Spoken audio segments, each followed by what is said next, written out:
बिखाफोर जानानै फैदों आंजों दावहा नांनो थाखाय गणतांत्रिक यह भी बताना पड़ेगा क्या गणतांत्रिक गणतान्त्रिकआव गणतान्त्रिक ना गणतन्त्र थारैनो फेरेंगा मानगोनां बिथां डायनामिक लिडार सारा चेलेन्ज खालामनानै हाग्रामानि बैफोर मानसिफोरखौ गावजों नांनो चेलेन्ज खालामनो लेंहरदों। फुल भिडिअखौ नायजोबोब्ला नोंथांमोना नुगोन। गणतांत्रिक गणतन्त्र बिखाफोर जानानै फैदों आंजों दावहा नांनो थाखाय बिथांमोनखौ मोनसे खावलायनो नागिरदों नोंथांमोननि मिडियानि गेजेरजों बिटिआर बासिनिसिम हाग्रामानि सोलोंथाइनि सायाव आंहा सन्देह दङ। हाग्रामानि रोंगौथिनि सायावहाय जुदि बियो रोंगौथि गोनां सासे मानसिमोनब्ला फरेनार आरो इन्डिजिनियास बे सोदोबखौ बाहायनो रोंगौमोन। आं जुदि बिथांखौ आरटिआइ होयोब्ला जे बिथाङा सासे इन्डिजिनियास इन्डियान मानसिखौ थागिबि सासे जाथिखौ फरेनार जे होनदों होमब्ला बर'लेण्डखौ बिथाङा मा आसाम भारतनि गणतन्त्र मोनसे गणतान्त्रिक देशनिफ्राय आलादा मोनसे हादोर खालामनानै रायजो खुंदोंमोन नामा? आं बिथांनि सायाव दा आरटिआइ होनो हायो गोसो जायोब्ला, खिन्थु आंनि खोन्थाया जादों आं मूर्ख जानो नागिराखै। आं सोरजोंबा सोरनिबा एगेन्सै थांनानै खामानि मावनानै समाजखौ गुबुंले खालामनो नागिराखै। बिथाङा गाव सैथोखौ गनायनो हायियावनो मा होनो जाहा थाहा गुबुन माबा माबि राव बखिलागासिनो दङ। फरेनार सोदोबखौ बाहायनायनि थाखाय बिथांनि सायाव जे मोनसे एलिगेसन जाथावना बे बाथ्राखौ बिथाङा आयेन बायदि सोंनानै लाथों। गतिके आं बिथांखौ खावलायो नोंथाङा मा होनो दा सौलायै मेंग्लिखाबाय, आथिं आखाइ रुमायजोबखाबाय, दा गं बायनानैबो गं बायाखै होननानै बुंना लाबाय थायोब्ला रायजोआ बेखौ मानिनानै लाया।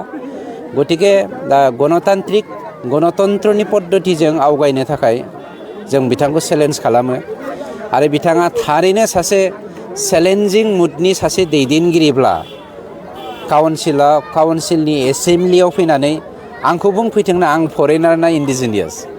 आं चेलेन्ज खालामो नोंथांमोननि मिडियानि गेजेरजों मार्च दानाव जोंहा मोनसे एसेम्ब्लि जानो थांगासिनो दङ।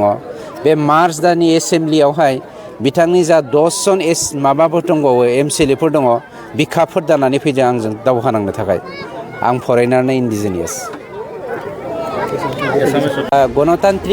गणतन्त्रनि पद्धतिजों आवगायनो थाखाय जों बिथांखौ चेलेन्ज खालामो आरो बिथाङा थारैनो सासे चेलेन्जिं मुडनि सासे दैदेनगिरिब्ला काउन्सिलनि एसेम्ब्लियाव फैनानै आंखौ बुंफैथोंना आं फरेनार ना इन्डिजिनियास।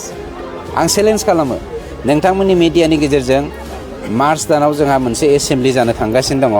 बे मार्च दाननि एसेम्ब्लियावहाय बिथांनि जा 10 जन माबाफोर दंबावो एमसिएलएफोर दङ बिखाफोर जानानै फैदों आंजों दावहा नांनो थाखाय आं फरेनार ना इन्डिजिनियास। फार्स्टआव आं नोंथांमोनखौ मोनसे खावलायनो नागिरदों नोंथांमोननि मिडियानि गेजेरजों बिटिआर बासिनिसिम हाग्रामानि सोलोंथाइनि सायाव आंहा सन्देह दङ। हाग्रामानि रोंगौथिनि सायावहाय जुदि बियो रोंगौथि गोनां सासे मानसिमोनब्ला फरेनार आरो इन्डिजिनियास बे सोदोबखौ बाहायनो रोंगौमोन। आं जुदि बिथांखौ आरटिआइ होयोब्ला जे बिथाङा सासे इन्डिजिनियास इन्डियान मानसिखौ थागिबि सासे जाथिखौ फरेनार जे होनदों होमब्ला बर'लेण्डखौ बिथाङा मा आसाम भारतनि गणतन्त्र मोनसे गणतान्त्रिक देशनिफ्राय आलादा मोनसे हादोर खालामनानै रायजो खुंदोंमोन नामा? आं बिथांनि सायाव दा आरटिआइ होनो हायो गोसो जायोब्ला, खिन्थु आंनि खोन्थाया जादों आं मूर्ख जानो नागिराखै।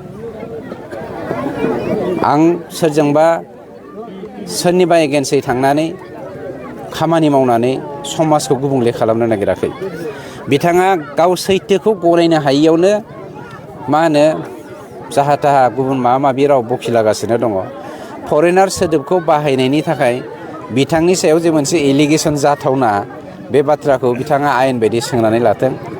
गतिके आं बिथांखौ खावलायो नोंथाङा मा होनो दा सौलायै मेंग्लिखाबाय, आथिं आखाइ रुमायजोबखाबाय, दा गं बायनानैबो गं बायाखै होननानै बुंना लाबाय थायोब्ला रायजोआ बेखौ मानिनानै लाया।